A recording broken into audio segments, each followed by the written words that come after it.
All right, well, shall we? Yeah, I'm ready. Okay, so tell me a little bit about yourself. My name is Crystal Good. I live in Charleston, West Virginia. I'm the mother of 3 children. I'm 6th generation West Virginian. I'm a poet, an artist, an advocate, and entrepreneur. Cool. So you've been in Charleston your whole life? No, not my whole life. I left at a young age. I had a fun career as a model in New York City, and Atlanta, and Texas, and all over America, and then came back home and worked on my degrees and started investing in my home. Okay, very cool. And so can you tell me a little bit about the chemical spill in 2014? Yes, I can.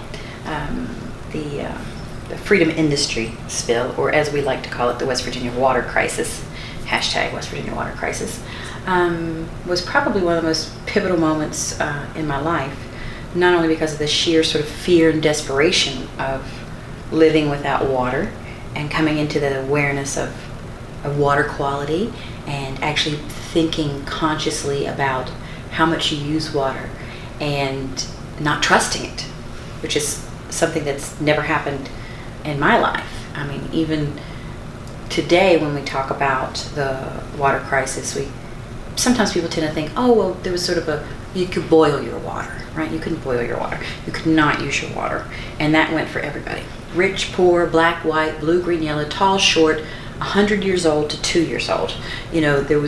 Schools were not using water, hospitals were not using the tap water. So we were all in resourceful mode, but there was so much fear around it.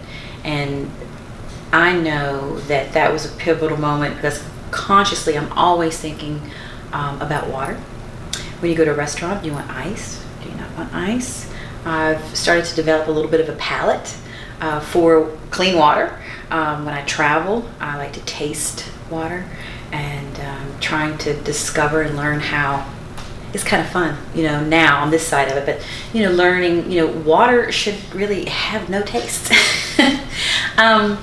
So the chemical spill really changed my life in the sense of becoming aware of water and water quality and its uses and how much we take that for granted. But it also started me in an advocacy platform that I hadn't been in before. I've always been sort of a, protester, sign carrier, let's go for the march kind of thing, send out the flyers, but I really started to pay attention to policy and how things move and how things change and the laws and the regulations and things like that. And it's really moved me into a new career in many ways, lobbying and government relations. I work on industrial hemp and medical marijuana. Those are my issues. Of course, water is always intertwined through that, anytime you're dealing with anything agriculture. So it's made a huge impact on my life, not to mention the lawsuit and many details, all the details around that. So tell me about the lawsuit. Like, how did it come about that you were the lead plaintiff in that case? Well, it came about because I hired a lawyer, January 9th, the day of the spill. I was furious. I didn't understand, and I needed answers, and I was scared, meaning I did not know what effect this was going to have on me or my children. And if I wanted anything, I wanted medical monitoring, I wanted testing, I wanted to know, if I was going to be at the mercy of some cancer in the future. I just was so driven by health and my children and just furious that this happened. And I say that because I grew up in this valley. It's known as the Chemical Valley.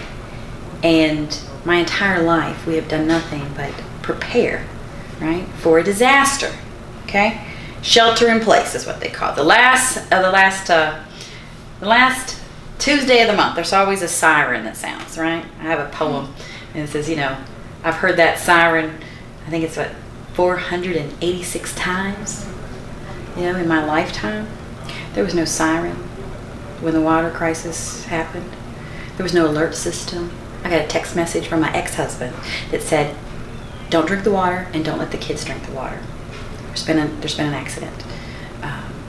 And at that point, because I don't watch TV, I don't have a TV in my home, and because of the way, I listen to satellite radio, so I'm not always in tune with a local media, and there was no alert. So I got the text message and immediately just went to the gas station to buy some water, and there was none. So I bought bags of ice, and that's what we melted for the first day so that we would have water. And how was that process going through that case? Do you feel like you got some of the answers that you had? Oh yeah, I got all the answers. I feel good. The public will have to do a little bit of due diligence because there was no trial, and we weren't able to put those on for public display. But it's coming out about West Virginia water not having a second intake, and so many details that kind of hold them in a sense accountable, although they're not accountable, even though they're paying a hefty settlement, but to the people that deserve it, the people that were victims of this water crisis. But yes, I have answers, and I feel that there was some justice in this suit, meaning justice, but awareness, and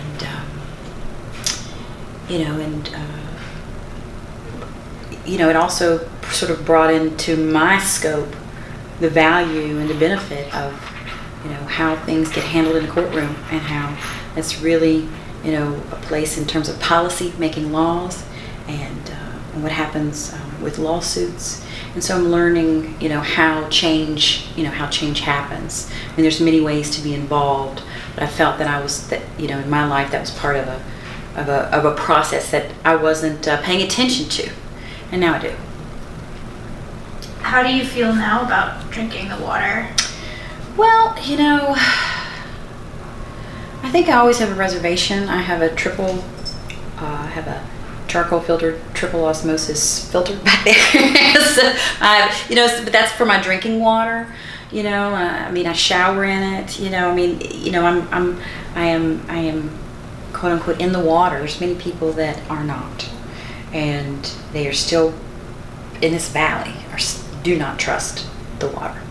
And I think that comes from many years of the chemical companies, coal companies, in the water, and then when the freedom industries have this sort of what the straw that broke the camel's back for a lot of people.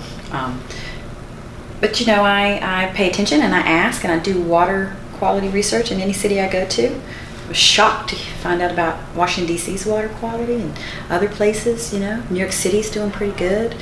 So I do pay attention to that, and it's beautiful kind of community in many ways. When you can find the water warriors or the water advocates, the people that have a passion for this. Sometimes I think West Virginia is a canary in the coal mine for the United States of America, and our water crisis happened before Flint, although it didn't happen before the awareness of what was happening in Flint, and we stand in solidarity. It's I think it was Wendell Berry that said we all live downstream, and it's true. So my water quality affects your water quality, and on and on and on. So and water is life. It's just that simple. And I think a lot of times in my advocacy and my poetry and my social causes, I wear an identity of Appalachian, African American Appalachian, and I like to say, it doesn't matter if the water fountain is marked for whites only or for coloreds only, if the water is no good. So sometimes we have to really make some hard choices in how we start to look at where we put our energies and our conversations and our passions. And to me, just taking it back to that very simple phrase, water is life, really kind of anchors a lot of the decisions that I make and where I put my energies. Definitely, yeah. So to go back to your experience with the water crisis, I know you said you melted a bag of ice for the first day. What did you do after that for the next? Well, how we maintained the household with water during the water crisis is we would go through the line at the fire department or downtown and get water. My ex-husband is quite a resourceful fella, and he filled up huge buckets for my house, for his mother's house, that we would have these from I guess it was like the big tankers or something that would come. And so it's kind of primitive in the sense of, going to fetch water, but so he helped. And then, there's a senior's home over here near where I live, and it was terrible to watch and to think about my mobility and their lack of mobility. Water's heavy, so if you're carrying in, 24 packs of, big packs of water, and that's what you need to make spaghetti. Try making spaghetti. Try boiling noodles, or, whatever you need to do in the kitchen, or washing dishes, things like that, with, bottled water or gallons and such. But, it really also brought an awareness to those that have less mobility in our communities. The seniors, the very, the handicapped, the very young mothers, it just, everybody was so vulnerable. And I think, there was a sense of community and spirit of, we all like to rah-rah and say how West Virginians come together, and that's generally Americans come together, people, humans, and we endured, and I think we sort of,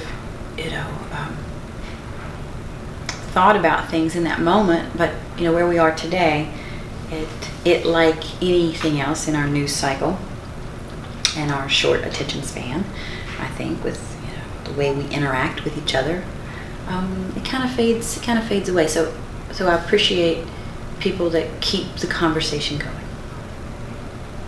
Important. Definitely.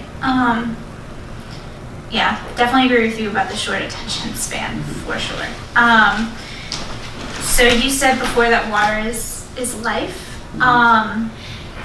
Could you elaborate a little more? Like, why do you think that, or why do you think that that's the basis of everyone? Well, if you don't have it, you're going to die. So that's pretty simple. Sure. And, water is life in the sense of, our bodies are, majority water. It's just, it's a part of being alive. And it's something that we function with every day. So I don't even know where that phrase came from, water is life, but it's very true. In order to make life, life, a baby is in water, when it's being born. There's so many metaphors that could go on and on about it, but I think it's the building block of existence. Okay, one other question I had is, I read online that each person affected by the water spill will receive $550, I think, and then each additional person in that household will receive $180. Do you feel like that's enough money, or do justice? I think that our attorneys, when you have to divide the pie with about 250,000 people, given the amount of the settlement, that it's very fair, and it's really in many ways, it's very fair. Yeah, I do. That's good. What a good win for you. You must feel really good about that. Well, it is a good win, and the case is good verses, and there's a little bit of poetry in that. Yeah. So what would you tell people who want to get involved in water quality issues, whether it's here in West Virginia or at home where they live? How would you advise people advocate for that? I'd say do it first. Pay attention. Start your research. Think about it. Just start thinking about water and how much you use it. There's so many different ways to get involved. I think now I'm really interested in where is the good water, and that's not necessarily a pun on my name, but I think that so many times we evaluate where the bad water is, that we're not taking inventory of where the good water is.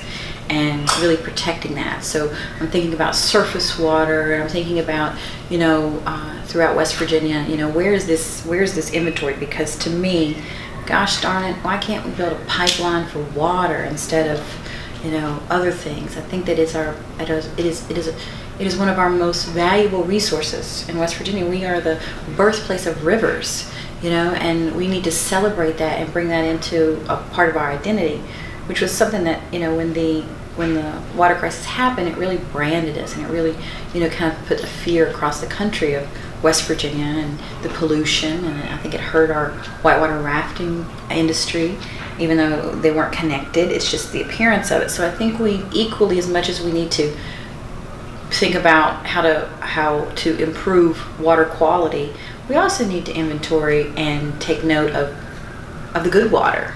I think that's an important place to start also. It doesn't always have to be on the defensive.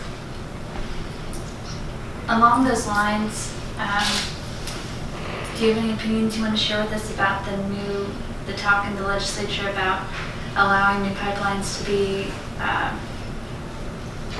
built for oil and gas industry in the north central and along the Ohio River? Well, we have a hemp farm down in Sweet Springs. Sweet Springs. It's right there on the border of Virginia, right past Greenbrier County. Okay, what is it? Right there. Okay, but it's where all the wonderful springs are. So you've got of course White Sulphur Springs, but then further down on the border of West Virginia, some of the most amazing springs. Carbonated water comes up from the earth, and they built for hundreds of years. Thomas Jefferson and George Washington traveled here to take baths in these sulfur springs, and the water is delicious, and when I was there at the hemp farm, there were so many signs that said, no pipelines, no pipelines, no pipelines, and I thought, why would you want to put a pipeline through the most pristine water, through some of the most special healing, springs, so that right there kind of, it really opened my heart, my eyes, like what am I supposed to do now? Because in many ways, my advocacy has been in trying to stop mountaintop removal, and trying to do things that are more connected to the coal industry. But, we've got a lot of work to do to find, in some places, middle grounds, and in some places, absolutely no. I have a poem. It's called Boom Boom, and Boom Boom is about a stripper and a strip mine. It's kind of paralleling, both professions require people to do things that maybe if they had more choices they wouldn't do. I don't knock either one. If you want to be a stripper, you want to be a strip miner, that's your business. But there's always consequences that come with that. And I have remixed the poem to add the fracking industry and to add a character in there, Mr. Marcellus Shell. Because Mr. Marcellus Shell likes to go to the strip clubs because he says he likes the steak. And the cadence there is boom, boom, fracker, cracker, boom, boom. Boom, boom, fracker, cracker, boom, boom. So I'm trying to transition just like the rest of West Virginia in my advocacy and in my voice to start to pay attention to the details of the fracking industry and where we need to take a stand and how we need to understand that deeply. I think just as much as we've been we're coal transitioning, we're also having to build up our understanding and learnedness of what the fracking industry brings. So thanks for asking the question. I'm paying attention. Thank you. Do you have any other questions? No, I think that was wonderful. Is there anything else you want to add? No, I just want to take a selfie. That's good always. Can you recite a poem for us? I was going to ask Phil if I'm going to record it. Uh, I want to get a good quality. I mean, if I you're cool really with it. love Black Diamond too, but that's also your property, your intellectual oh property. I gosh, don't want to. it's all over the place. It's not. I mean, none of this is for profit either, so. Right. Yeah, No, that's true. It's let's see. I can do Black Diamonds. On the floor. It's a poem. This is a poem called Black Diamonds. It's for Mrs. Sweet Jenny Lynch. What you know about black diamonds, black diamonds, black diamonds? Hey, hey, hey, hey. What you know about soul? What you know about coal? What you know about the pressure of the earth turning soil to diamonds, turning diamonds to coal? They say one day millions and millions of years of pressure form diamonds. In colors black, pink, yellow, green, today this pressure forms black diamonds. From blood, from sweat, from love, from slaves buried in unmarked graves. Black diamonds form on days like April 5th, 2010, the day that started just like all the other days, just like all the days, the other days, that for hundreds of days and hundreds of years that the earth fell in on miners, trapping them underground with nothing but their prayers. This time on April 5th, 2010, 29 men died in what they call a mine disaster. Others, industrial homicide, dead 29 miners.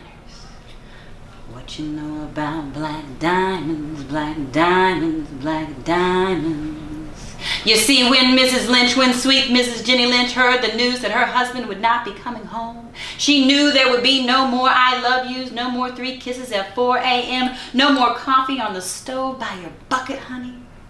Her high school sweetheart, her husband of 34 years, her Rosie would not be coming home.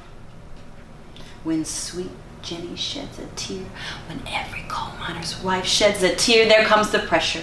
Compacted, and every time Mrs. Sweet Jenny Lynch cries and her tears hit the earth, there, in the mountains of West Virginia form a priceless black diamond.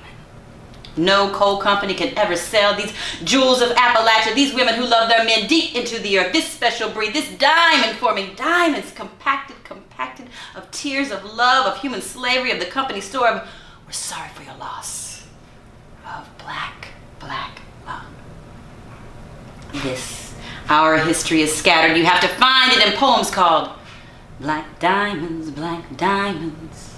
In pages where black ink fades until somebody digs, and some brave heart will always hear the call from deep inside the earth and dig so that millions and millions of years from now they will hold up and marvel at our diamonds and wonder at their timeless love formed by the pressure